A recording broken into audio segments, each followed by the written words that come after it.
Waliwo video eri mu kutambula era nga ebifaananyi by'omusajja ono Honorable Mwijukye Francis munnange eno nga ono MP Mulamba.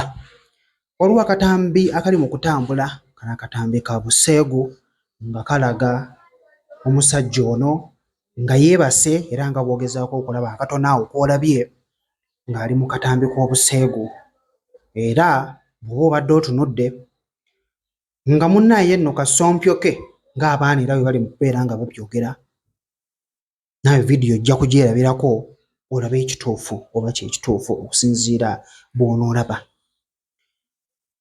Bw'otunuulira vidiyo eraga akantu ke katono nnyo era abaana boogedde ne bagamba nti yandibadde asaanye n'abeera ng'agendako ewa kkojja. Munnange eno n'asobola okubeera ng'agezza oba ng'awanvuya ku kantu ke. Bw'otunula ku balala comments eziri mu kutambula, waliwo avuddeyo n'agamba nti olimba tayinza kubeera ye kubanga twasoma naye ng'akantu ke kanene kawanvu ate nga kasale. Bwe tuvaako awo ye nga ye Honorable Mwijukye munnange nno avuddeyo n'abeera nga naye awandiika era ekiwandiiko nga bw'okiraba.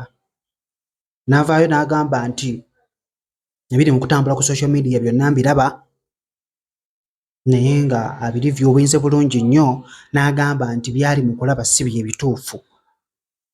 Vidiyo erimu kye twandiise AI. Baagala ndowooza kutta bussi linnya lye naye ng'ekituufu kiri nti si ye.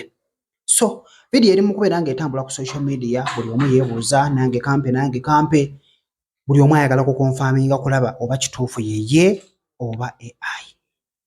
So eyandyetaaze vidiyo ojja kubeera ng'ogifuna naye weerabireko naye nga mu guno omwezi ogwokubiri munnange bye biriwo ke katambi k'obuseegu akaliko aka Honorable Mwijukye Francis